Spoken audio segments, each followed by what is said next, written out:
Assalamualaikum warahmatullahi wabarakatuh. Jadi pada pertemuan yang ketiga ini kita akan melanjutkan latihan yang sudah pernah kita kerjakan yang pada video sebelumnya. Bagi yang belum paham silakan ditonton lagi, diulang-ulang lagi video yang sebelumnya dan semoga bisa dipahami walaupun penjelasan dari saya sedikit rumit. Oke, selanjutnya kita akan membahas latihan 2. Jadi kita pertama harus membuat tabel seperti yang sudah dicontohkan. Misalkan seperti ini ya. Eh,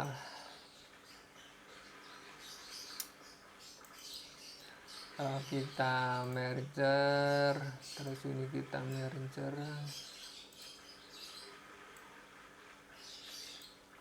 dan juga merger. Nanti di sini laporan gaji pegawai, kok kepleset dong. PT Akbar Makmur Sentosa tahun 2020. Kita blok, kita berikan all border. Nah, seperti ini. Selanjutnya kita di sini ada kolom nomor. Ada nama, ada golongan, gaji, pajak, gaji bersih. Nah, kalau misalkan kurang kolomnya tinggal tambah, tidak usah panik, tidak usah. Kita tambah lagi. Nanti ini kurang kita insert. Nah, seperti ini kira-kira.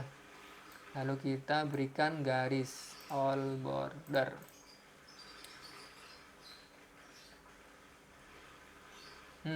Ini berarti salah, berarti harusnya yang diberikan ini hanya tepi.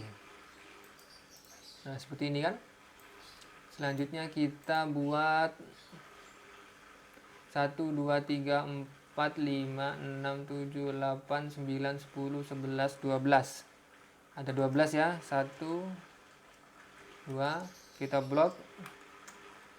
Lalu kita tarik ke bawah sampai 12. Nah, letakkan tengah. Misalkan Wawan, kok salah dong. Wawan, Ali, Aji, Aki, Abi, siapa lagi? Susi, Santi, Santuy, cewek, cowok, laki, perempuan. Nah, misalkan kita kurang seperti ini kan, kurang ini ya, kurang lebar, berarti tinggal klik 2 kali, kurang lagi klik 2 kali, sesimpel itu. Lalu kita blok seperti ini, lalu kita berikan garis seperti ini. Kita berikan garis lagi di sini.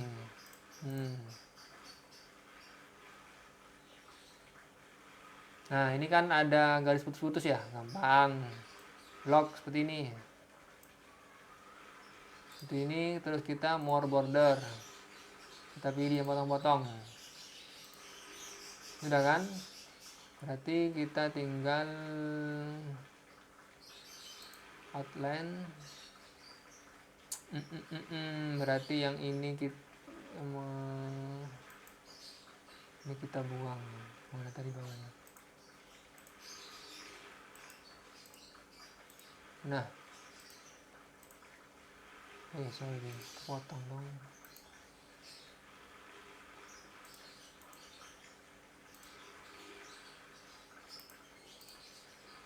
Iya, lah. Sorry.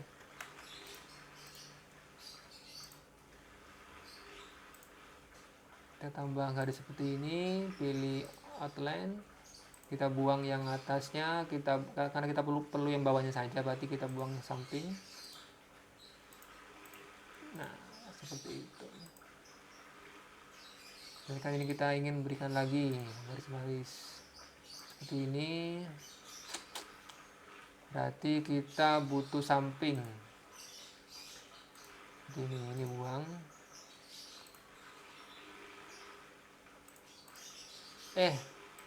Sorry dong. Salah.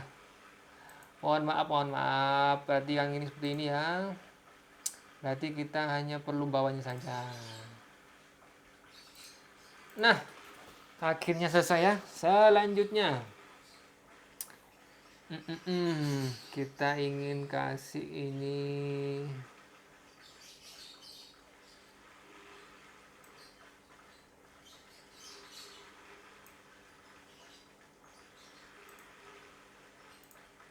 garis biasa seperti ini, tapi tanpa garis kiri. Garisnya seperti ini sudah benar. Nanti oke. Salah dong. Outline.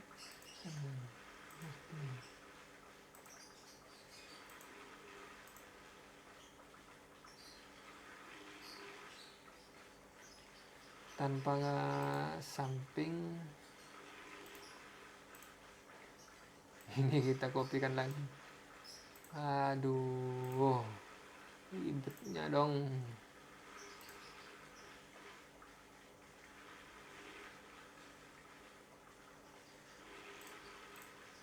Nah, itulah kira-kira ya. Ribetnya.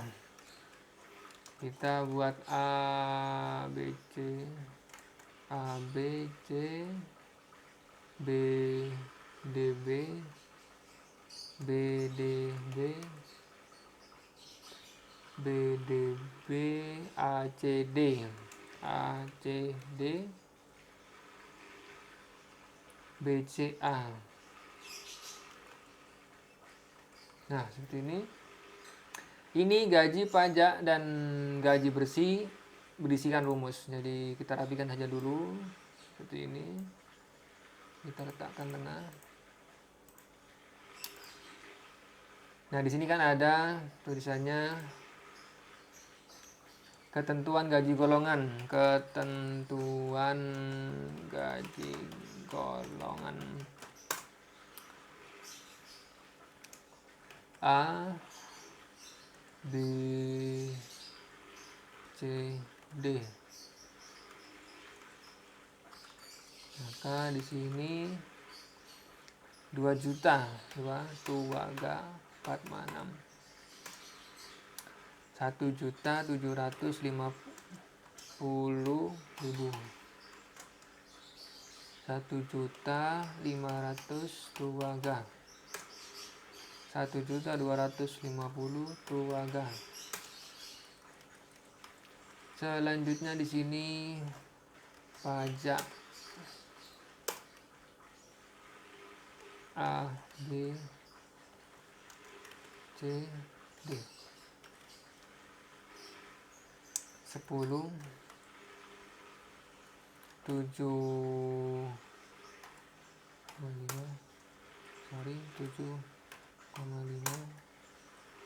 5, 2,5. Kita jadikan persen.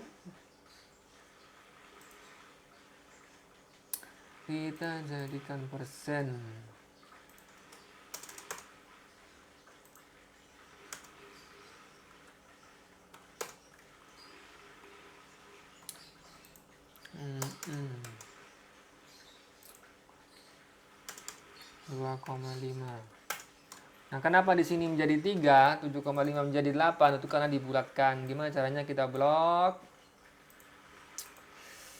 Saya lupa sudah di mana tuh. Presentasenya di sini kan. Nah, decimal place berarti ada berapa angka di belakang koma. Karena kalau 0 berarti kan di atasnya di setelah koma berarti dibuatkan langsung. Berarti kalau misalkan ingin tak pada koma, tambahkan 1, maka 0,5. Berarti salah. Berarti yang di setting ini hanya yang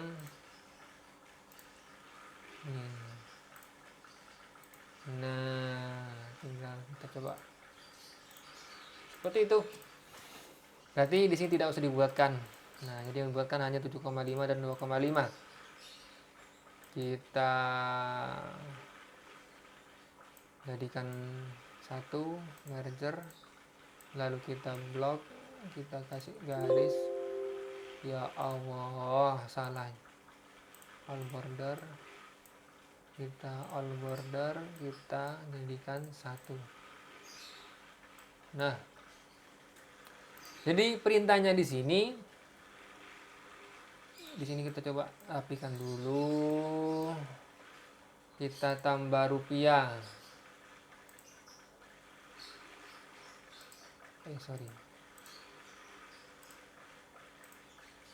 Nah, berarti perintahnya di sini dengan golongan A, maka secara otomatis gaji yang masuk adalah 2 juta. Sini harus masuk di sini, harus pindah.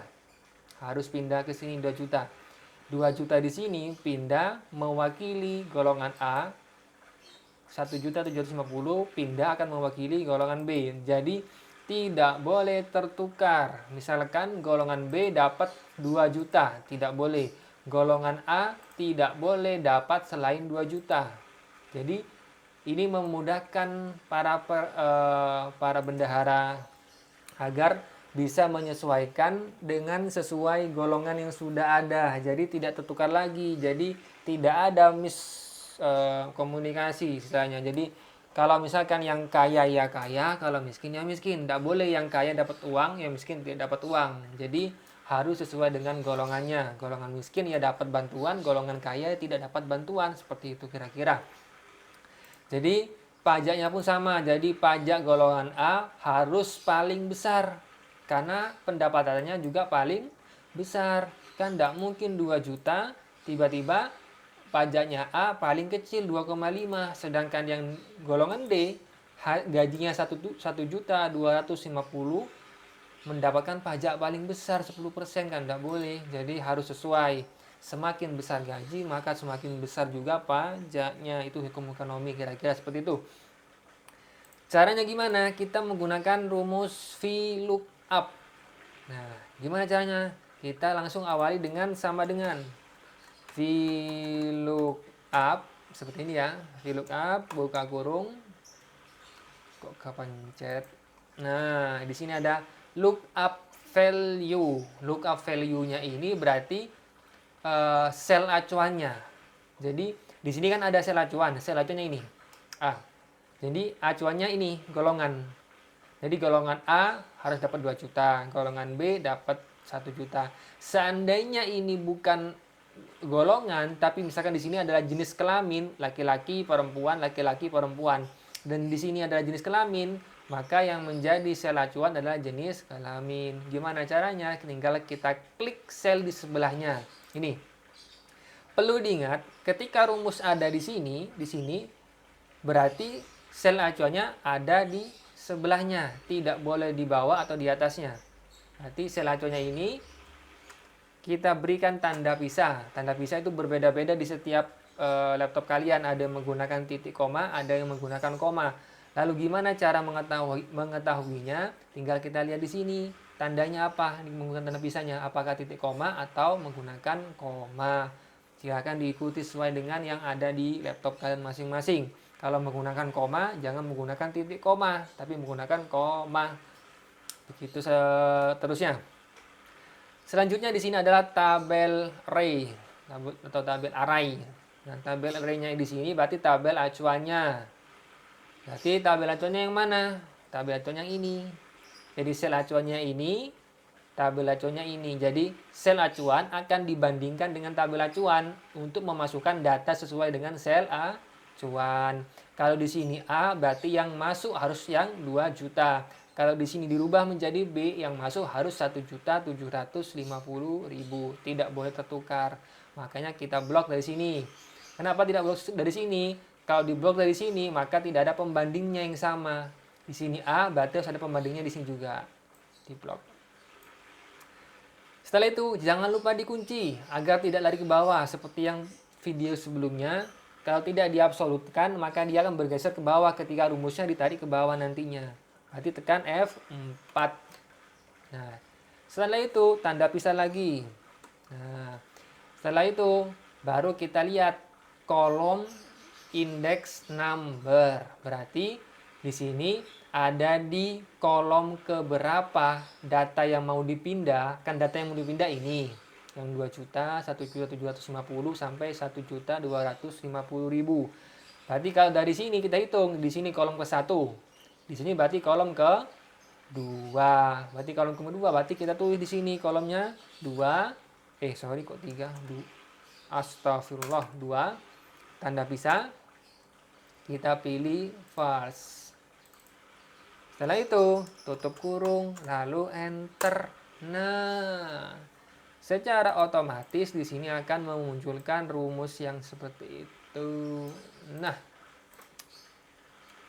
biar lebih rapi kita blok, kita kasih tanda rupiah. Nah, rapi kan? Nah, kita untuk menguji bahwa sebuah rumus sudah berhasil, kita coba cek. Kalau misalkan ini kita rubah golongannya menjadi B, maka akan berubah di sini menjadi 1.750.000. Berubah enggak? Nah, kalau berubah berarti fungsi rumusnya berhasil. Misalkan kita rubah jadi D.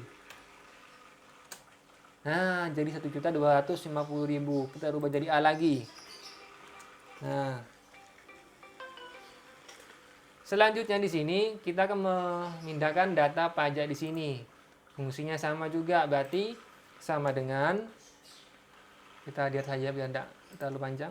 VLOOKUP, sel acuannya ini, tanda pisah, tabel acuan, kunci dulu, tanda pisah, kolomnya ada di kolom kedua kan ya, 1, 2, berarti kolom kedua, tanda pisah, false, tutup kurung, enter. Nah, kenapa seperti ini? Karena belum kita jadikan presentase. Nah, seperti ini kira-kira. Nah, kenapa di sini 8 harus 7,5? Karena ini pengaturannya sudah dibulatkan. Intinya seperti itulah. Nah, gaji bersihnya berarti gaji dikalikan gaji yang dikurangi pajak, sama seperti di video sebelumnya. Misalkan, nah, kita ingin tahu pajak 10% dari 2 juta itu berapa sih kira-kira? Berarti sama dengan gaji dikalikan pajak. Berarti 10% dari 2 juta itu adalah 200.000. Berarti hasilnya di sini 2 juta dikurangi pajak yang sejumlah 200.000 harusnya 1.800.000. Berarti tapi di sini bukan dituliskan 1.800.000 tapi menggunakan rumus. Gimana caranya? Sama dengan sel acuan yang gaji dikurangi buka kurung sel yang digaji lagi dikalikan pajak, tutup kurung, enter. Benar kan? Berarti A dapat gaji 2 juta dipotong pajak 10%. 10%-nya dari 2 juta itu adalah 200.000. Berarti gaji 2 juta dipotong pajak yang sebesar 200.000 hasilnya 1.800.000. 1.800.000 gaji bersih ditambah pajak pasti hasilnya adalah gaji kotor sebelum dikurangi pajak. Selanjutnya kita tinggal menarik ke bawah seperti ini. Nah, Sampai di sini semoga bisa dipahami. Jika masih belum, silakan tanya lewat nomor yang sudah saya sediakan. Dan tugas kalian silakan membuat tabel seperti ini dan mengerjakan sama seperti yang sudah saya kerjakan seperti ini. Jika ada pertanyaan silakan tanya langsung ke saya. Sekian dari saya. Wassalamualaikum warahmatullahi wabarakatuh.